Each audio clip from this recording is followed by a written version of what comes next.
Take legal S4 channel पर मैं Rajendra advocate आप लोगों का स्वागत करता हूं। साथियों, सहारा सोसाइटी रिटर्न स्टेटस का क्या है नया अपडेट, क्या ताजा जानकारी है?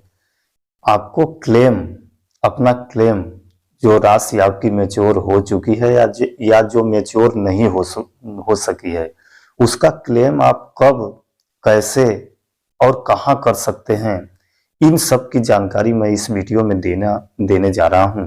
इसके अलावा एक महत्वपूर्ण चीज की जानकारी मैं ओपन करूंगा इस वीडियो में कि क्या सहारा ग्रुप जो है, सहारा सोसाइटियां जो हैं, क्या वो परिसमापन की ओर बढ़ रही हैं, लिक्विडेशन की ओर बढ़ रही हैं? साथियों, जैसा कि समाचार मिल रहा है कि 2022 में लगभग 17 कंपनियों का लिक्विडेटर नियुक्त हुए हैं। तो इस तरह से आज जैसी परिस्थिति निर्मित हो रही है, उस परिस्थिति के अनुसार यही माना जा सकता है कि सहारा ग्रुप भी कहीं ना कहीं लिक्विडेशन की ओर बढ़ रही है।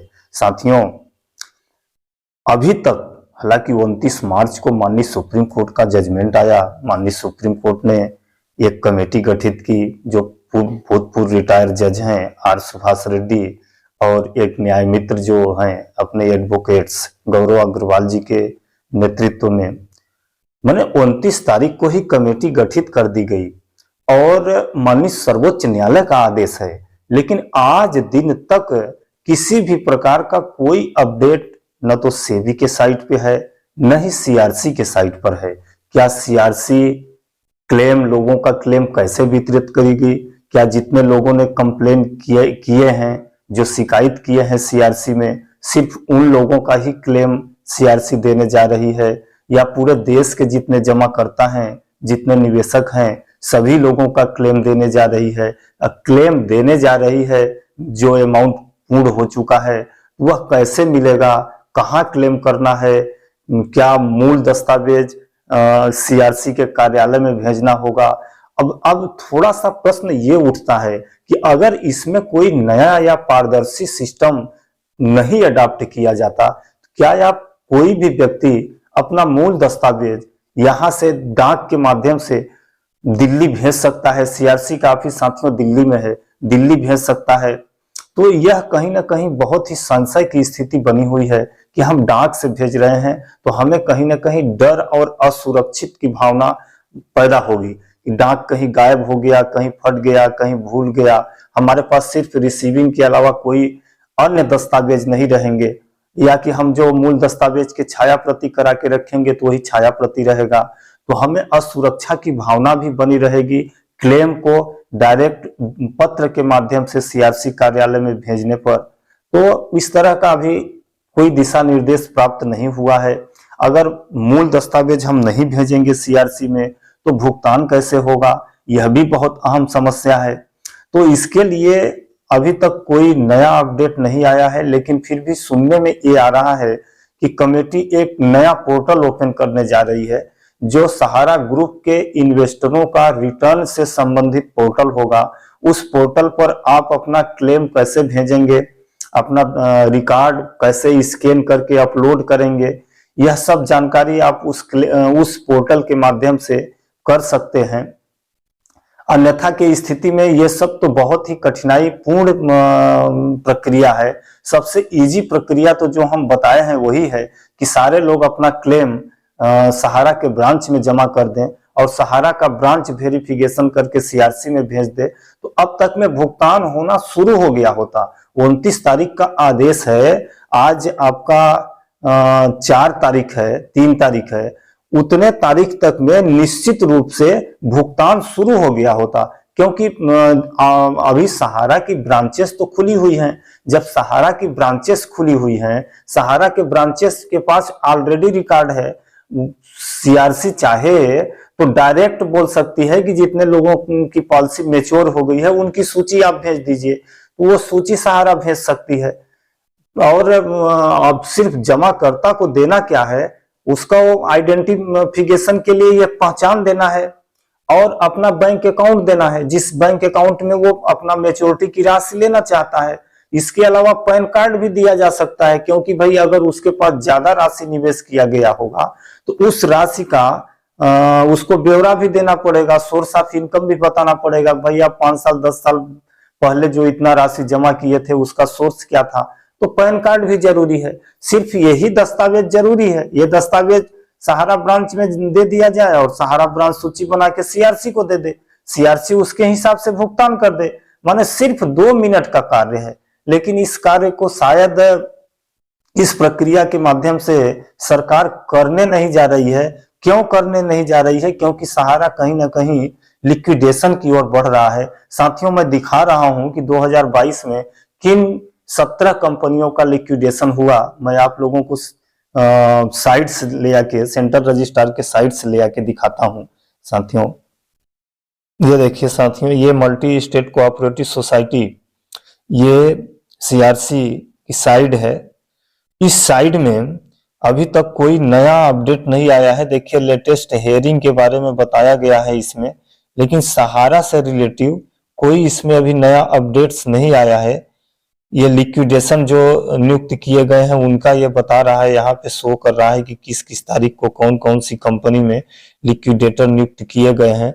मैं लिक्विडेटर आप लोगों को बता देता हूँ कि 2022 में किन कंपनियों में लिक्विडेटर नियुक्त किए गए हैं। ये देखिए लिक्विडेशन में हम जाते हैं, सोसाइटी अंडर लिक्विडेशन में हम जब क्लिक करेंगे तो हमारे सामने एक सूची ओपन हो जाएगी।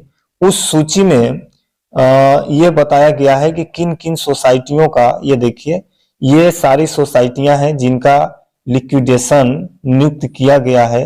अगर हम 2022 की बात करें, ये 14, 15, ये 15, 2022, 19, 20, 20,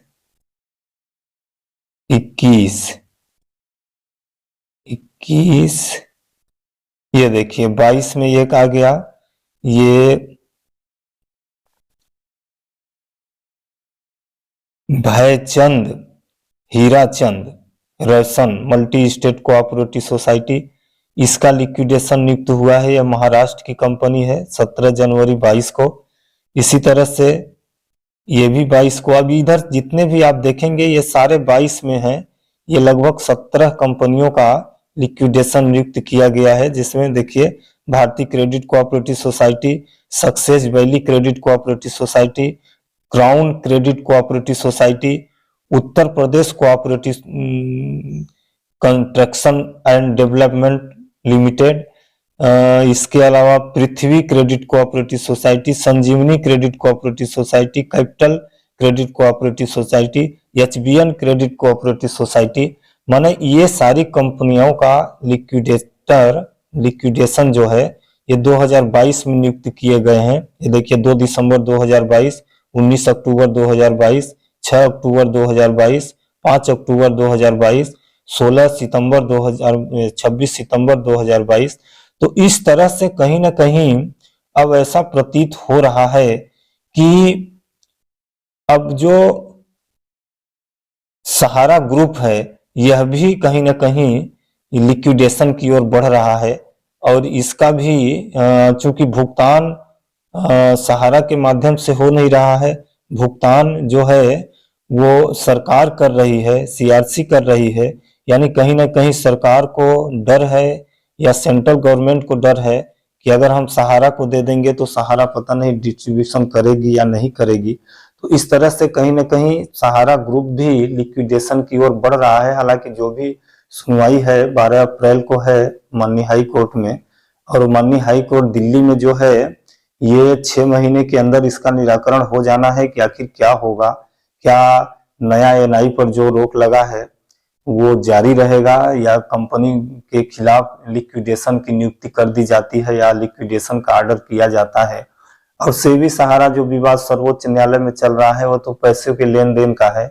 उस पैसे में तो कोई वो नहीं है कि सहारा चलेगी या नहीं चलेगी, उसका कोई निर्णय वहां नहीं होना है। वहां सिर्फ निर्णय ये होना है कि जो सहारा ने 2008-9 में जो गलत नियमों का पालन करते हुए लोगों से पैसा जमा कराई है, उस पैसे का कैसे भुगतान किया जाए। उस पैसे को सहारा का कहना है कि हमने भुगतान कर दिया हूं। तो उसका जो सेबी के पास जमा है या सेबी को और देना है या सेबी को रिटर्न करना है, इसके संबंधित मामला सर्वोच्च न्यायालय में चल रहा है। लेकिन दिल्ली हाई कोर्ट में जो चल रहा है वो भी बहुत ही महत्वपूर्ण है। लेकिन सबसे पहले जो अहम सवाल इसमें उठता है वो ये उठता है कि जो आज पूरे देश में इनकी 6,700 ब्रांचेज हैं और 6,700 ब्रांचेज में लगभग 11-12 लाख कर्मचारी हैं और जो 2-2.5 करोड़ एजेंट हैं, कार्यकर्ता हैं, वो उन सब का क्या होगा? वो सभी बेरोजगार हो जाएंगे। उनकी समस्याओं को भी ध्यान में रखना चाहिए माननीय सरकार को, क्योंकि ये जितने भी कंपनियों के लिए लिक्विडेशन नियुक्त किए गए हैं, अगर हम कुल देखें तो 64 कंपनियां हैं। अगर हम 64 कंपनियों को देखें तो 64 कंपनियों में पता नहीं कितने एम्प्लाई रहे होंगे और कितने इसमें कार्यकर्ता रहे होंगे, कितने कार्यकर्ताओं का इसमें जीविकोपार्जन चलता रहा होगा और कितने ही लोगों का इससे रोजी रोटी चल रही होगी, कितने लोग इसमें रोजगार पाए होंगे। तो ऐसे कंपनियों के लिए एक झटके में लिक्विडेशन नियुक्त करके उन कंपनियों को बंद कर दिया जाना, यह भी तर्क संगत नहीं है। इस पर भी सरकार को चिंतन मनन और विचार करना चाहिए कि क्या हम लिक्विडेशन की नियुक्ति करें, जो एक सरकार के रूप में जिस तरह से सरकार की जो संस्थाएं हैं उसके तरह से स्ट्रांग संस्था के रूप में पूरे देश में चल रही है, ऐसी संस्था को अगर तत्काल बंद करके लिक्विडेशन की नियुक्ति करने की अनुमति या अनुशंसा सरकार के द्वारा की जाती है तो यह बहुत ही गलत निर्णय होगा और इस निर्णय का खामियाजा सरकार के साथ साथ देश के आम आवाम को भी भुगतना पड़ेगा। साथियों, इसी के साथ मुझे आज्ञा दीजिए। जो भी अपडेट होगा, जो भी साइट पर अपडेट आएगा कि भुगतान के लिए क्लेम कहाँ करना है, कैसे करना है, कब करना है, उसके लिए हम आप लोगों को अपने चैनल के माध्यम से जानकारी दूंगा। तब तक के लिए मुझे आज्ञा दीजिए। नमस्कार।